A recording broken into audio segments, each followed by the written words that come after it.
Have you ever been hurt by someone who proclaims to love and know Jesus? Today, we're talking through the difficult topic of church hurt and how to navigate through it.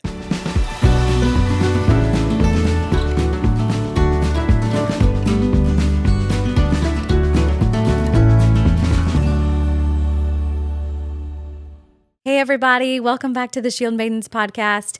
This is the place where we hope you'll come to be raised up to be a warrior for Christ while also learning how to fight back against the enemy. And the whole time we really just want to point you to Jesus. I'm Lindsay. And I'm Riley. We're your hosts. We're glad that you're here today. Thanks for taking some time out to be with us.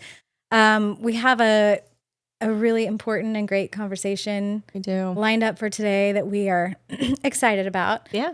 But before we do that, if you're not subscribed, please go ahead and subscribe on YouTube. We'd love that. Like, comment, share our episodes. We would love that from you.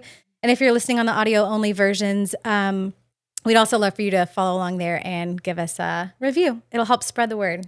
So That's right. We have big goals for this podcast. So it'll help. But anyway, we'll move on. Yeah. Before we start start, our conversation, I want to give a little disclaimer. Like I said in the intro, we are talking about church hurt today, which can be a tough subject.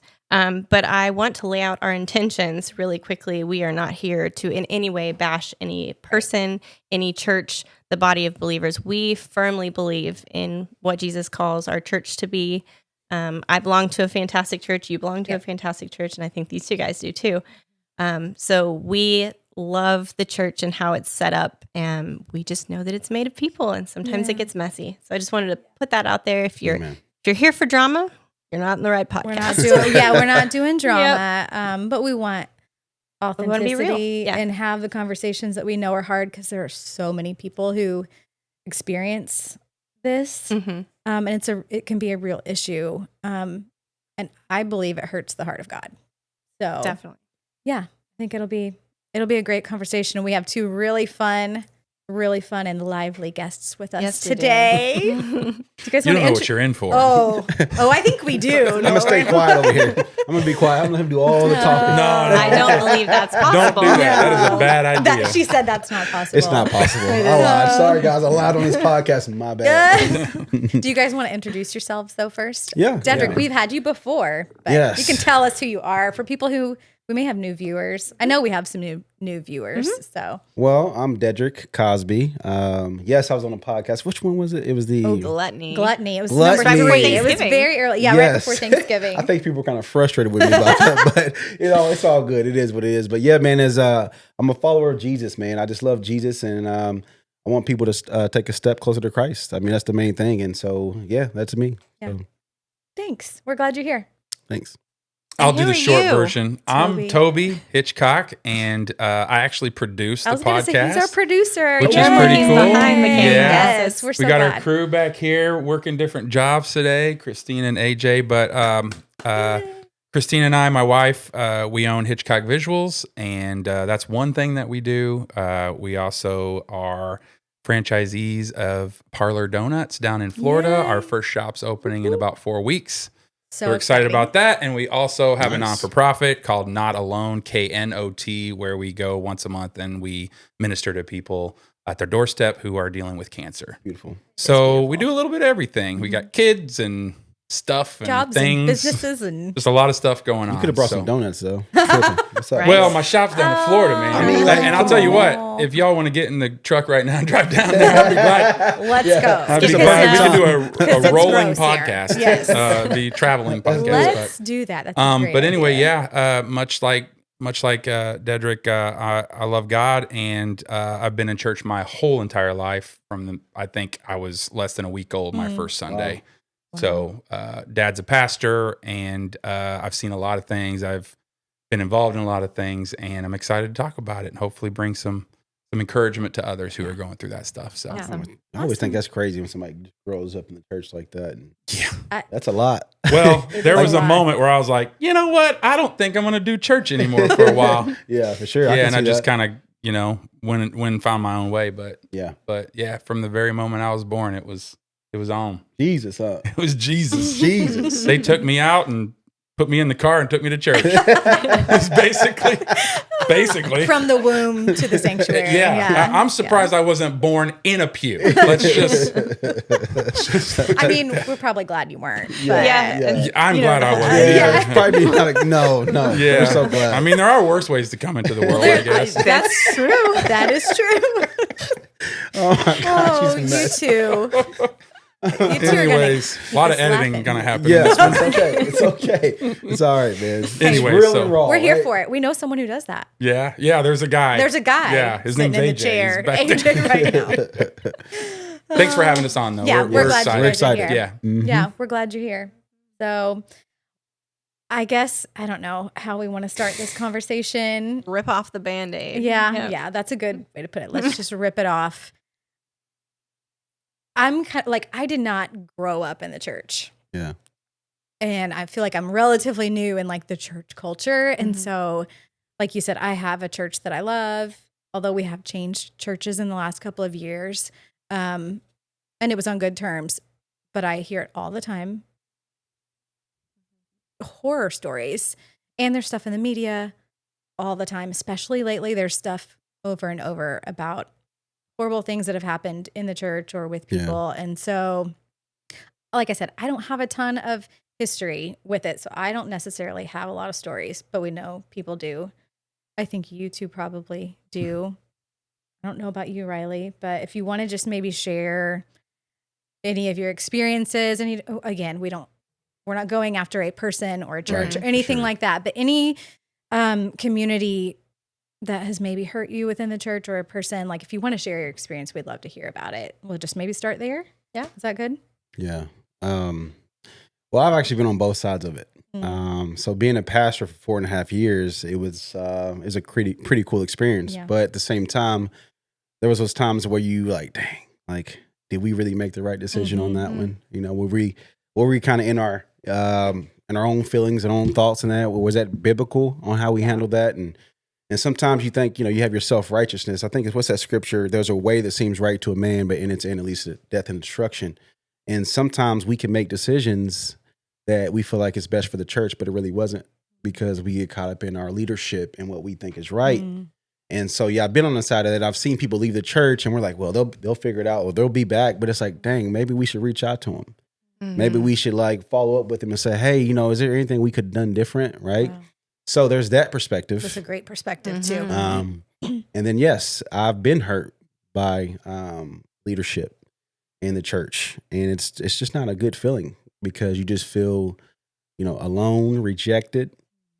You start doubting yourself, start doubting your relationship with Christ, and you're like, man, was this even real? And then you just get alone in your thoughts and feelings, and you just become resentful and angry and bitter.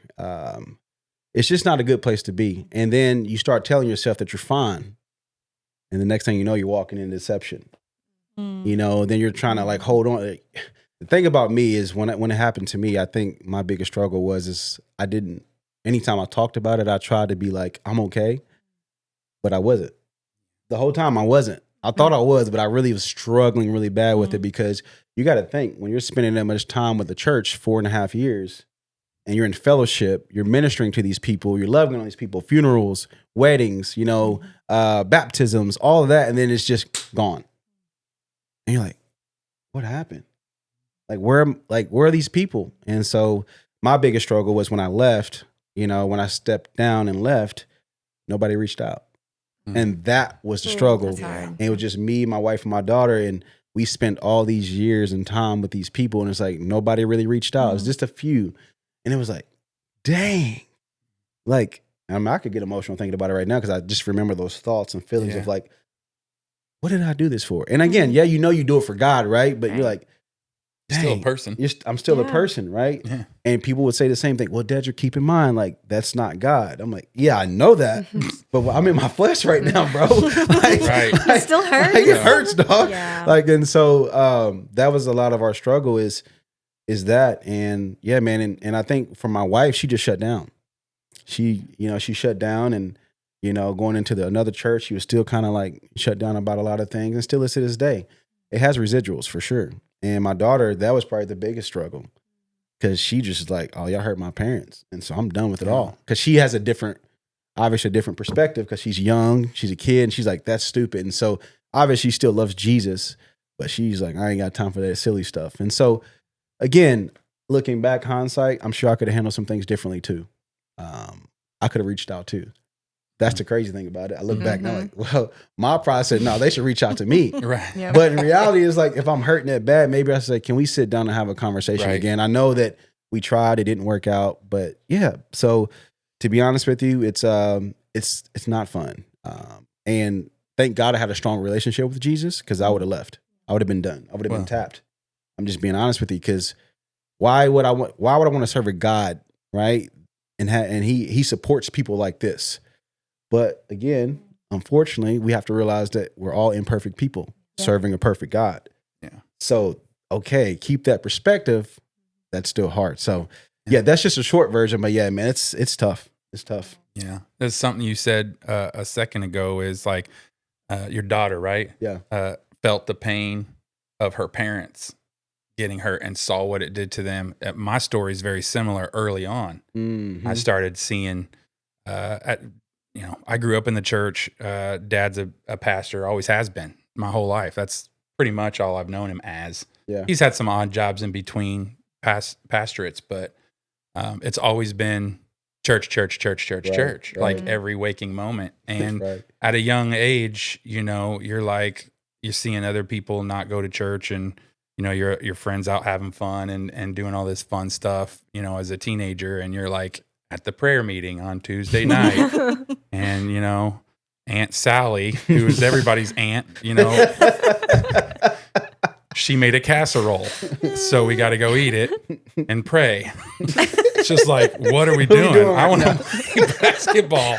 Every teenager's You know what I mean? Yeah. Like, I got a girlfriend out there. Thank God I didn't have an Aunt Sally.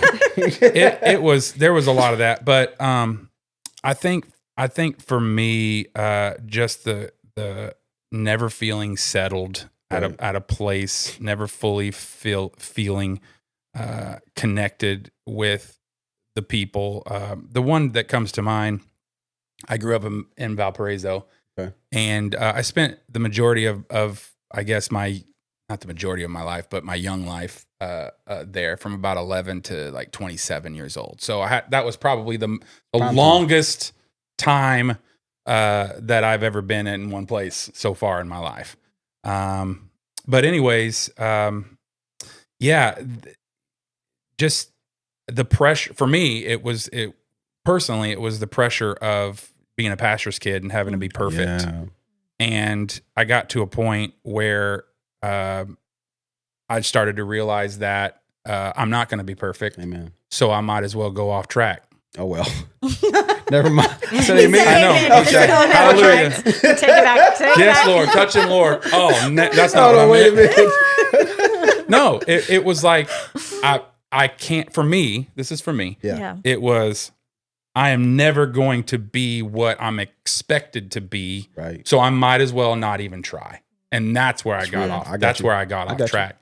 And then as that started to spiral out of control, and I started to kind of see more of the worldly side of the world, which, by the way, I feel like that was good for me to see that balance. I understand what you're saying. So I don't think, I know we're supposed to be separate from a world, but I don't think that we should be ignorant of the world. Does that make sense? That's real though. And there's a lot of Christians that kind of, they use Christianity as my opinion, they use Christianity as kind of a bubble to stay in.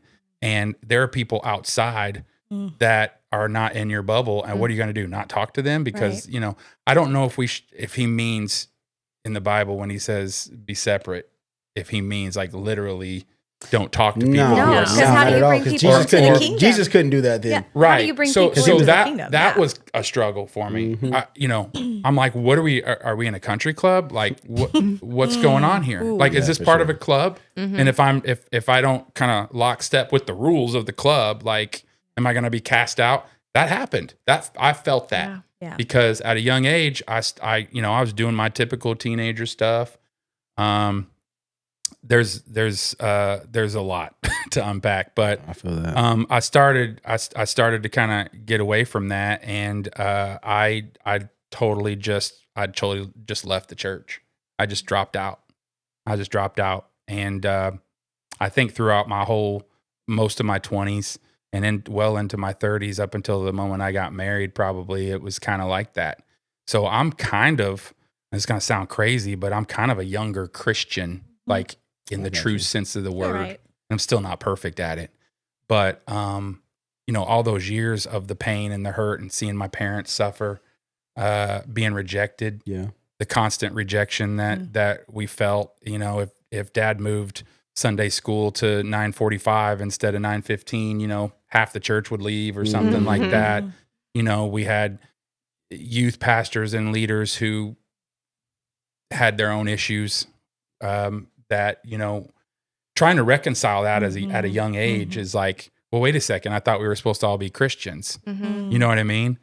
But as I've gotten older, I've realized that's the whole purpose of, what Christ did for us when he died on the cross is to save us all. It wasn't just that group over there. You know what I mean? Right. So that was always hard. It was like when someone came into the church that was different, and this is why I love the church that I'm at now. When someone came into the church that was different, it wasn't as accepted as it should be.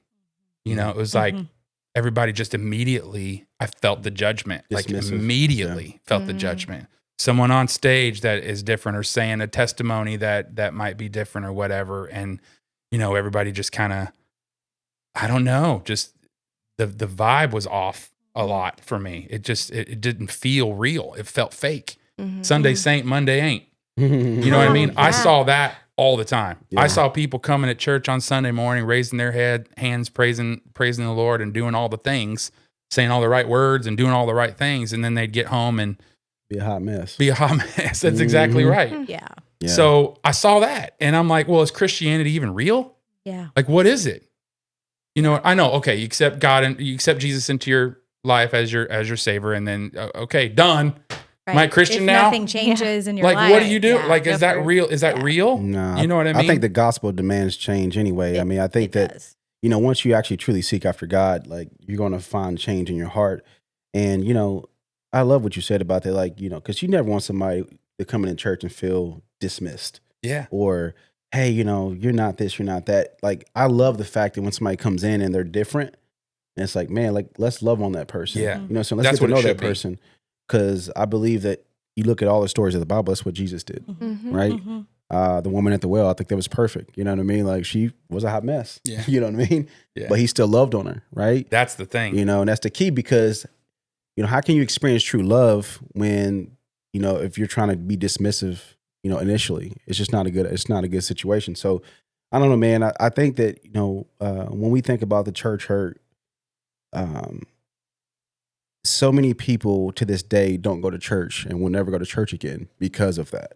And I think that's actually really sad because people, I hate the church. I know what they did to me, but it's like, man, that sucks because if you just gave it another chance, it could be the best thing that ever happened to you generationally, right? Sure. But yeah, I don't know, man. Like, that's just crazy to hear your story. I didn't know all of that, but like, I think for you, man, just to see where you're at today, that's awesome. Man, because there's so many PK kids that I think they leave and never come back. Right. There's quite a bit of that. I'm very thankful that my mom and dad planted that seed. Amen. Very early in my life. I mentioned earlier that I was practically born in a pew. Practically. I think they gave me a bath before they took me that's good. To the church. Nice. Yeah, that's actually good. Those pews are holy. But I think that I'm blessed for that, and I'm trying to do that with my kids too. Amen. It's there was a lot of pressure as a pastor's kid, not just from my parents, obviously, but also from the congregation, the whole congregation. Man, sure. It's like if I just stumbled a little bit, it was like, oh, got to have a meeting. Pastor's kid's going off the rails again. Yeah. He didn't stay 6 inches from the girl in the back seat of the van. We were just talking. But anyways, sorry. Trauma. He had to get that out. He had to get that out. Yeah. The 6 inch rule. Better now, Tim. The 6 inch rule. Yeah, thank you. Ooh, it's all better. But I think what we have to remember is that the church is made up of people. Yes. And this is what I've been trying to tell myself throughout all that pain and those struggles, is that all these people that are either intentionally or unintentionally part of the pain that I'm feeling, they're human too. Yeah. I mean, the realization for me was when I realized that my parents were human.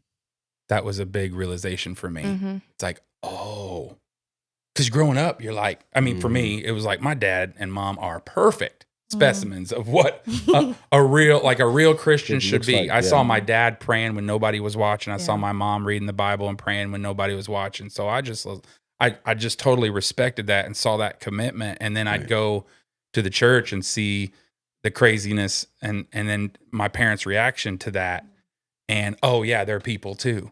You know what I mean? So I don't know. There's like some deep stuff that I could get into right now. Like, I feel like I'm kind of surface level. But I'll tell you a story. Maybe this'll open some stuff up. This was within the last probably 5 years.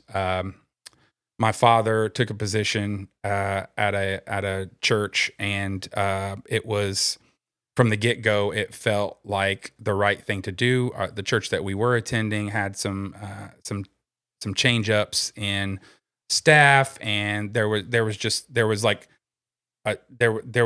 God was moving things around.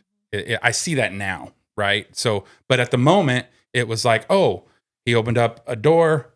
We're gonna pass through it. So we did, and our whole family made a transition to another place, and everything was great right off the bat. Dad and I were leading worship together, which is something we've always wanted to do ministry together, and so things were going good. Well, it wasn't too long after that I started to have a significant stirring in my spirit and uncomfortableness that was coming to fruition through the dynamic with my dad. I'm a leader, natural born leader. He's a natural born leader. So there was a lot of this, and it's always been like that with Dad and I. That's our dynamic. But I knew that this wasn't the way that it was supposed to be forever, like almost immediately. So I brought it up to Dad, and I let him know that, I feel like, I feel like the best thing for us to do would to be, kind of let him do his thing. And I kind of step back and take more of a just a volunteer role and support him. Right. Well, as this was happening, interestingly enough, I was being ministered to by a couple of friends that brand new relationships that had just started up. And I was seeing the love of Christ through them in a way that I had not seen before. And what happened is we made a phone call to a friend, and that friend called someone else. I don't want to mention too many names here. I'm trying not to. That friend called another friend, and 3 people from another church came over and helped this church. And I was like, well, you don't see that every day. Right. You don't see a church helping another church. No. For free. Yeah, for sure. With asking for nothing except just to contribute to the kingdom, right? That really stuck out to me. They just, like, at the drop of a hat, came over. They helped us install a new sound system. Nice. They helped us tune the drums, get everything sounding good, looking good. Within a matter of hours, it was just amazing to see. So I was like, okay, I want to take you guys out to lunch. And while I'm taking them out to lunch, we get to talking and about, what's happening at their church and how God is really working. And I'm like, what are these people? Yeah, what is this? Yeah. What is this? And I started to feel really drawn to that. I started to feel like that's the mission that I want to align with. I want to be an active Christian within the community that shows the love of Christ through my actions. Right. Not so much, you need to get to church or you're going to hell. You know, like I love the voice. right. Kind of right down to the South. It was more in the North that I grew up in. Oh, Toby. Anyways. Oh, Lord, Toby. Oh, Lord. No, I'm like, you're cracking me up. Oh, I like it. For sure. You're not telling me to stop, right? No, you got to keep going. You're good, bro. No. Anyways, so I started to, the crazy part is that I had not seen the love of Christ like this before. I've seen the love of Christ, but I hadn't seen the love of Christ like this before. The outreach and the selflessness and the just the compassion for other people, not just outside of the church, but also within the church. Mm-hmm. And to see that come to fruition was just really eye-opening to me. And I started to feel like God was, transitioning us. He's making it uncomfortable where I'm at. Right. And he's showing me something that I totally align with and I have been like seeking for a long time. And my wife and I talked about it and we felt like, okay, I think this is what we're supposed to do. So we kind of let God do his thing timing wise. It wasn't the right time. So we kind of stuck around for the next 4 or 5 months. And it came to a point where it's like, okay, it's time to go. It's time. Just knew. And we just knew. And we did the right thing. The first thing that we did is we went to the pastor of the church and we met up and we basically shared our hearts and where we were. And it was very soft and very compassionate towards him. And he went off the deep end. Oh no. On us. This is like within the last 3 years. Yeah. So God's trying to move me to what my purpose is. And I'm sitting there doing the thing that the Bible tells me to do, which is go to the person who is, if your brother sins against you, go to them. Yeah. And then if that's not resolved, then go to the leaders of the church, which we follow that plan. Yeah. And I immediately got just like attacked. What am I supposed to do now? And what should I say to the church now? And what are we going to do? And I'm like, what? Like, we just couldn't even believe what we were hearing. And we got in the car after this whole thing. He asked us to stay for a month and reevaluate. So we did, and we sat in the congregation and reevaluated the whole time. And every single Sunday, we're like, terrible, I'm sure. We're not supposed to be here. Yeah, we're just not supposed to be here. Sure. It was something that just was not allowing us to get better. It was like snowballing the other way. And we knew that we weren't aligned with what was going on. So after that 4 weeks, I sat down with the pastor on my own, and I shared my heart again, and I said, God's moving us. We have something we're supposed to do, and that's what we're going to do. And he asked us what we had decided, and I told him, and he jumped up out of his chair, slammed his hands on the table, and said, "Well, we're not going to be able to support your non-for-profit, and we're not going to be able to do that." I mean, literally. So at that moment, I realized that his motivation wasn't the furthering of the kingdom in my mind. It was an agenda that he had that had to do with, for lack of a better word, I don't know. Ego is the word that comes to mind, and someone leaving the church that I've got some stuff that I can do to help with churches, right? I've got a skill set, right? That churches like. Just being honest, that's production. I'm musically, gifted. Well, and I don't mean it that way. What I mean is, gosh, it sounds so horrible, but it's like when God gives you gifts and